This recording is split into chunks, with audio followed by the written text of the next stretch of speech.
OK, bonjour, bienvenue au troisième vidéo pour Entreprise missionnaire en association avec Mission Silo, l'Église Mission Silo et l'École de la Mission Éveil. Alors, nous faisons cette vidéo ici pour Jean Tambou et l'Église et l'École et aussi certainement pour les églises francophones, ceux qui veulent s'en servir pour leur Église, pour leur école, pour l'édification du corps du Christ, l'exhortation aussi des croyants. Alors, nous avions parlé un peu de temps passé concernant la prochaine vidéo. Et moi, qu'est-ce que moi je voulais faire, c'est, mon frère Jean m'avait demandé pour faire des enseignements sur le gouvernement de l'Église et aussi concernant le corps du Christ, concernant l'Église et sa vraie nature, son identité. Alors, j'étais prêt à faire cela, j'avais commencé à faire des notes, mais qu'est-ce qui est arrivé, c'est j'ai commencé à partager encore un peu plus sur mon cœur concernant la réforme ou la réforme dans l'Église, la réformation dans l'Église. Alors, c'est quelque chose, c'est un sujet que ça fait au moins 15 ans que le Seigneur a vraiment commencé à me faire voir, m'a parlé. Et j'ai aussi étudié beaucoup sur les réformes dans l'Église, concernant les réformateurs et leurs réformes. Alors, qu'est-ce que je voulais faire, mais j'ai décidé autrement. Qu'est-ce que je voulais faire? Je voulais faire un enseignement sur les réformateurs. C'est quoi un vrai réformateur? C'est quoi les caractéristiques d'un réformateur et leur réformation? Mais ce ne sera pas mon enseignement aujourd'hui. Je vais attendre prochainement pour faire une autre vidéo sur cela. Aujourd'hui, qu'est-ce que je vais faire ici? J'ai des notes et je me sers de ces notes ici pour vraiment me donner de la guidance. Aussi, je vais faire les notes disponibles pour Jean et son Église qui peuvent faire les imprimer et même les partager avec ceux qui n'en veulent. Alors, il y a beaucoup de choses sur les notes que je ne vais pas toucher aujourd'hui. Mais qu'est-ce qui est arrivé? J'ai fait 7 pages de notes et j'ai même pas fini. Je vais faire autre chose concernant les réformes et les endroits où moi je crois que le Seigneur m'a fait voir dans les années passées où Dieu veut amener une réforme dans son Église, les réformations dans son Église. Alors, mon premier point, c'est que nous ne devons jamais oublier que l'Église, c'est quoi l'Église? Elle est fondée sur et avec le peuple de Dieu. L'Église, c'est le peuple de Dieu. Sans le peuple de Dieu, il n'y a aucune Église. L'Église, l'Ecclésia, le mot grec, c'est le peuple de Dieu. Ceux qui sont sauvés, ceux qui ont été régénérés, ceux qui sont en union avec Christ, le deuxième Adam. Ceux qui sont nés de Dieu, ceux qui sont des enfants de Dieu. Ceux-là, ça fait l'Église. C'est ceux qui font l'Église. Alors, nous devons emmener une réforme ou une réformation au peuple de Dieu et non le bâtiment. Hein? Ça fait du sens? Si l'Église c'est le peuple de Dieu, ou comme l'Église est le peuple de Dieu, la réformation doit être avec le peuple de Dieu. Alors ça veut dire que le peuple de Dieu doit être réformé. Alors, je n'ai pas le temps de rentrer dans l'enseignement sur le mot réforme et tout cela, je vais le faire plus tard. Voici quelques domaines vitaux où nous devons apporter une réforme dans l'Église. J'ai trouvé 4 domaines. Et je ne peux pas rentrer en détail dans ces domaines parce que je veux faire une vidéo assez courte. Je vais essayer de faire une vidéo assez courte aujourd'hui. Je propose peut-être une vidéo de peut-être 20-25 minutes, pas plus que cela. Alors, mais je vais faire autre vidéo pour bâtir sur cet enseignement aujourd'hui concernant la réforme et les endroits où nous devons réformer l'Église, où nous devons amener de la réforme au peuple de Dieu, commençant avec les encadreurs. Ah oui. Alors, c'est quelque chose que nous allons regarder. Alors, numéro A, c'est le gouvernement de l'Église. Le gouvernement de l'Église, comment Dieu veut gouverner son peuple, son Église, l'Ecclésia, comment il veut gouverner, comment il veut contrôler son Église.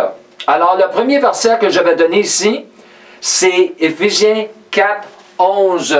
La plupart du monde de l'Église charismatique, ils sont très familiers avec Éphésiens 4, 11, mais ce n'est pas seulement mon opinion, mais c'est l'opinion de beaucoup d'encadreurs dans les églises à travers du monde entier. S'il y a un verset qui manque dans l'Église aujourd'hui, c'est Éphésiens 4, 11. Alors, Éphésiens 4, 11, nous avons, je ne vais pas lire tout le verset, mais je vais les étapes dans le verset. Nous avons des apôtres, Nous avons des prophètes, nous avons des évangélistes, nous avons des pasteurs, vraiment des bergers, et nous avons des docteurs ou des enseignants. Alors, nous ne voulons pas réformer cela, nous voulons réformer comment qu'on opère dans ces dons-là. Et même, il y a beaucoup d'églises qui ne croient pas dans ces dons-là. Ils croient peut-être dans les enseignements, ils croient dans les pasteurs, mais ils ne croient pas dans les apôtres, les prophètes, et aussi ils croient dans les évangélistes certainement. Mais même, nous avons ici, non seulement ici en Amérique du Nord, mais aussi dans d'autres places, dans les nations à travers du monde entier, nous avons beaucoup qui s'appellent des prophètes, ils s'appellent des évangélistes, ils s'appellent des prophètes, des apôtres, tout cela, mais ils ne sont pas vraiment des apôtres, mais aussi nous avons beaucoup qui sont des apôtres. Ils ont l'appel de l'apôtre, ils ont l'appel du prophète, ils ont l'appel de l'évangéliste, mais ils n'ont pas été bien entraînés, si je peux dire, ou bien encadrés pour leur place, leur domaine dans le corps du Christ. Et ça aussi, il faut changer. Il faut changer. Alors, et qu'est-ce qui est écrit aussi dans Éphésiens 4:11, c'est le mot Dieu, c'est marqué, il a été donné, il a donné. Mais c'est qui il? Il, c'est Dieu. Dieu a donné. Alors, si Dieu a donné ses dons à l'Église, moi, je tremble quand je pense que Dieu a donné ses dons dans l'Église et nous avons dit que ces dons n'existent pas aujourd'hui. Il y a un mot en anglais, ça s'appelle cessationist. Ça veut dire il ne cesse plus d'exister aujourd'hui. Ça, c'est une blague. C'est plus qu'une blague, c'est une hérésie. Alors, c'est une fausse doctrine, mais je crois que c'est une hérésie. Alors, Dieu a donné ses dons ici pourquoi? Pour le perfectionnement qui est trouvé de l'Église des saints, qui est trouvé dans verset 12. Je ne touche pas cela aujourd'hui. Je dois avancer. Le prochain verset, ou la prochaine référence, c'est trouvé dans 1 Corinthiens 12. Il y a 3 références dans la Bible concernant le gouvernement d'Église, spécifiquement avec le gouvernement de l'Église. C'est Éphésiens 4, c'est 1 Corinthiens 12 et Romains 12. Alors, nous regardons ici 1 Corinthiens 12. Nous avons plusieurs versets. Je ne vais pas toucher sur tous les versets. Je ne peux pas. Je n'ai pas le temps. Alors, nous avons verset 1. Après ça, nous avons verset 4 jusqu'à verset 11. De 4 à 11. De 1, après 4 à 11. Alors, je vais souligner les mots capitaux dans cette référence ici, concernant, premièrement, les dons spirituels. La diversité de dons, diversité de ministères, diversité d'opérations, une parole de sagesse, une parole de connaissance, la foi, le don des guérisons, le don d'opérer des miracles, la prophétie, le discernement des esprits, la diversité des langues et l'interprétation de ces langues. Wow! Tu parles d'une liste, toi. Alors moi, je dis, nous ne devons pas réformer ces dons-là. Non, non, non. Les dons sont très bons parce que c'est l'Esprit Saint c'est lui qui a ces dons-là. Nous devons réformer l'Église pour que ces dons reviennent dans l'Église à cause que Dieu gouverne son Église avec ses dons, à travers de ses dons, par son Esprit. Tu ne peux pas séparer l'Esprit de ses dons ou les dons de l'Esprit de l'Esprit Saint. Si tu enlèves les dons de l'Esprit Saint, tu enlèves l'Esprit. L'Esprit est là certainement, mais il ne peut pas opérer à travers de ses dons, ses propres dons, parce que beaucoup d'églises ne croient pas dans ces dons aujourd'hui, ou ils n'ont pas de foi dans ce que la parole nous dit concernant ces dons. Alors, la seule manière que nous allons voir ces dons opérer dans nos églises ou les écoles de Bible, c'est en mettant notre foi dans ces dons. Alors, ici aussi, qui est très, très important ici, c'est le mot en verset 11, un seul et même esprit, qui nous revient à ce que j'ai dit, que Dieu a donné. Dieu a donné. Dieu l'Esprit Saint, Dieu le Père, Dieu le Fils, que ce soit. C'est par l'Esprit Saint.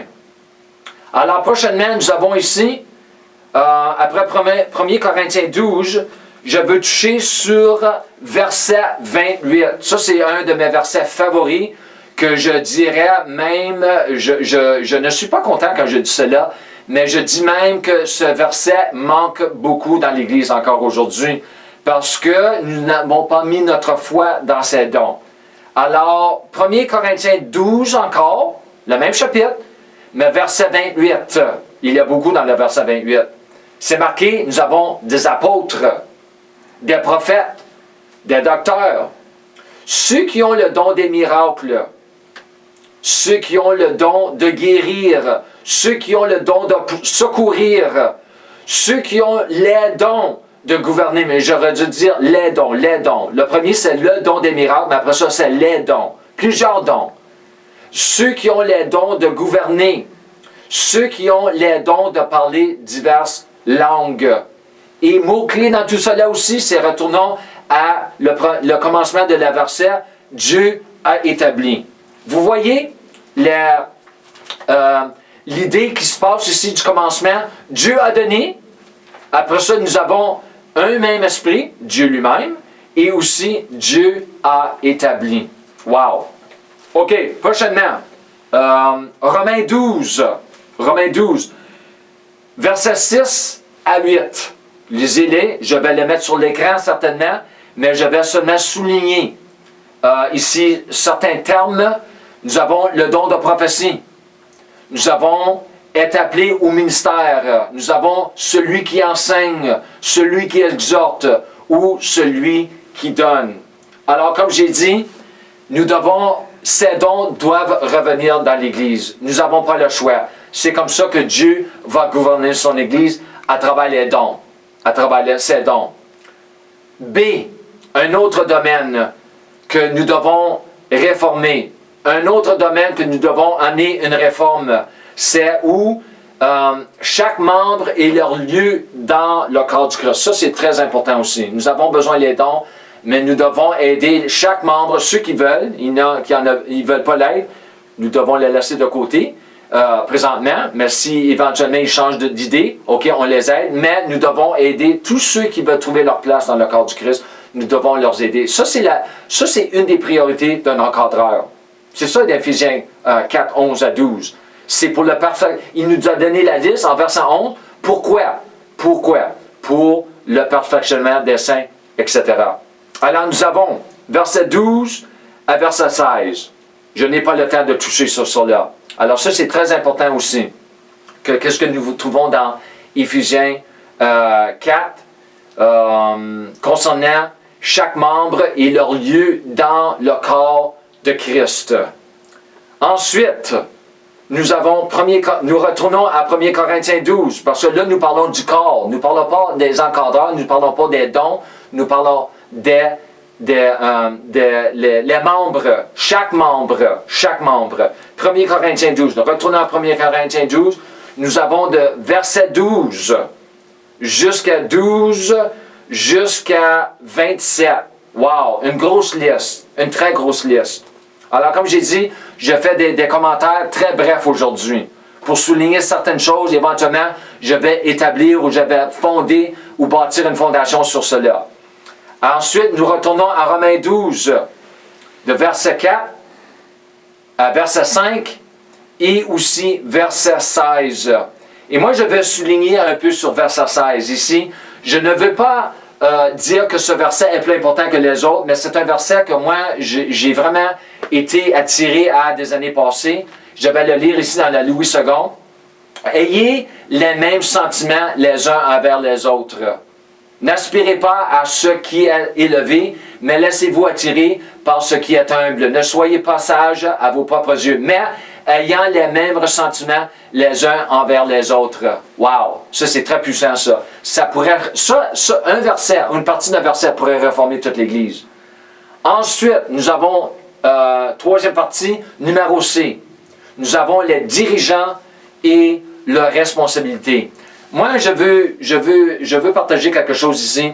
Moi, je sais ce que la parole dit concernant la priorité des dirigeants dans l'Église. Mais aussi, je veux souligner quelque chose que moi, à travers mon expérience moi-même, j'ai trouvé que même si je ne pouvais pas me dépendre sur les dirigeants de l'Église, il y avait quelqu'un que je pouvais me dépendre sur, et c'est celui qui habite en moi, l'Esprit Saint. Alors moi, pour des années de temps, pas parce que je voulais, mais j'ai été presque forcé de laisser une grosse partie d'aller à l'Église pour poursuivre celui qui m'avait appelé à devenir une fonction dans l'Église.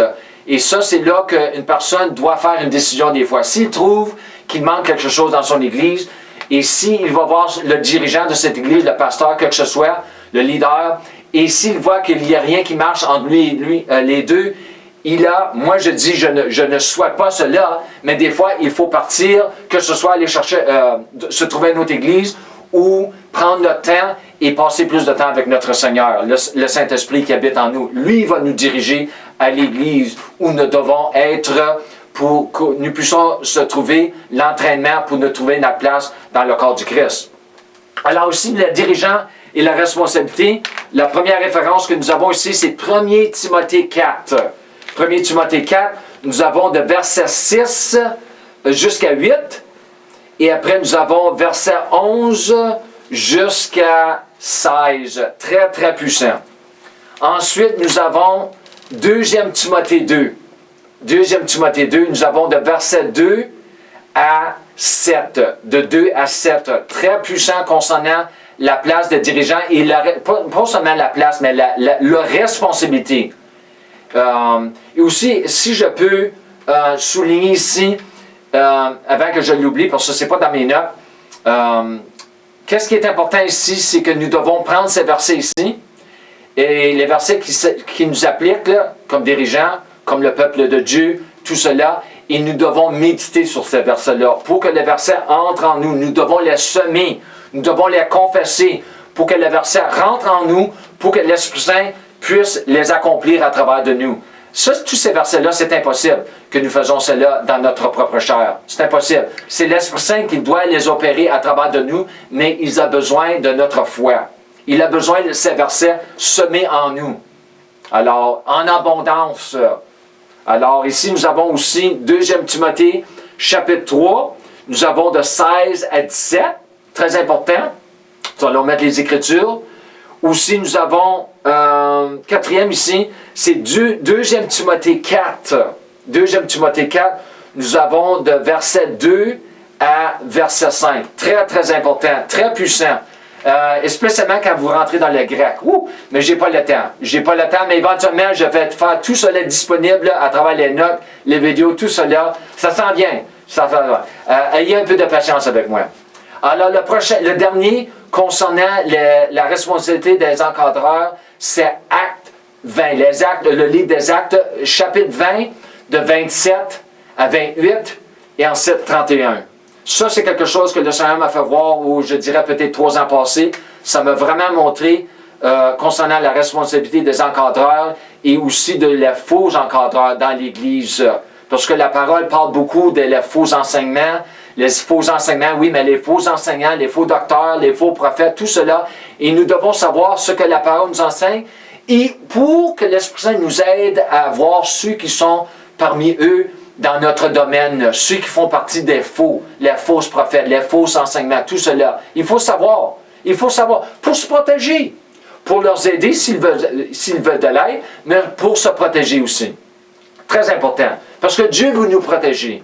Dieu veut nous protéger. Dieu est un Dieu qui protège, mais il a besoin de notre foi. Et Dieu ne peut pas nous protéger à travers de l'ignorance. Non, non, non, non. Dieu ne travaille pas avec l'ignorance. Il travaille avec la foi, avec la connaissance. Alors, le dernier ici, numéro D, c'est l'Église elle-même, ce que la parole dit de l'Église. La parole a beaucoup de références concernant l'Église, ce que Dieu dit de l'Église, parce que c'est son Église. Alors, si c'est son Église, ou comme c'est son Église, nous devons aller à sa parole pour savoir ce que Dieu dit concernant sa propre Église, qui est quoi? Le peuple de Dieu. Alors, premièrement, nous avons 1 Timothée 3. 1 Timothée 3, nous avons verset 15. Alors, moi, je veux un peu, je ne rentre pas dans le grec, mais je vais le lire ici. Mais afin que tu saches, Paul il parle à Timothée, mais ça fait pour les encadreurs et même les croyants, ceux qui font partie de l'Église. Si je tarde, comment il faut se conduire dans la maison de Dieu, l'Église, qui est l'Église de Dieu, vivante, la colonne et l'appui de la vérité. Alors, si nous n'avons pas la vérité dans l'Église, l'Église a perdu son identité. Vraiment. L'Église est là, mais l'Église est là pour transmettre la vérité. Non seulement à l'Église elle-même, mais à travers du monde entier.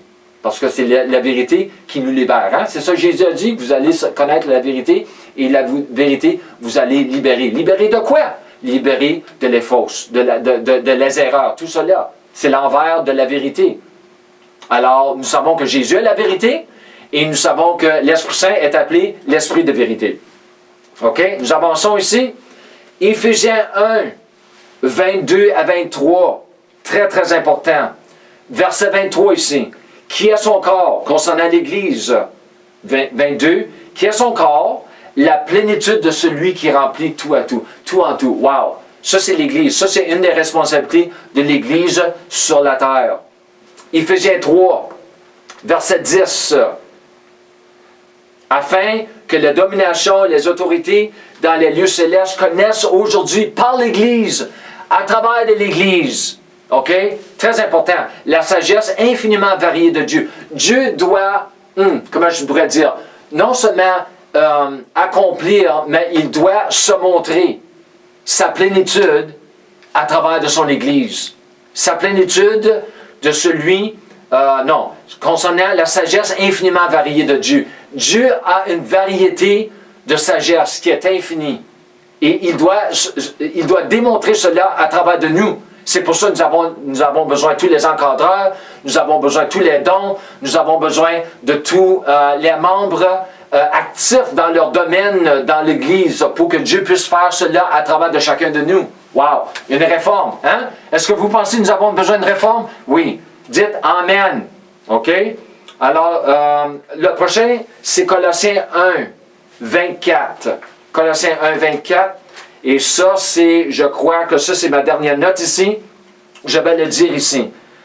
Je me réjouis maintenant dans mes souffrances pour vous, et ce qui manque aux souffrances de Christ, je l'achève en ma chair pour son corps qui est l'Église. Wow! Son corps qui est l'Église, le corps du Christ. Le corps du Christ, c'est l'Église. Alors, nous savons que dans le naturel, nous savons que nous avons lu un peu dans 1 Corinthiens 12 concernant le corps humain.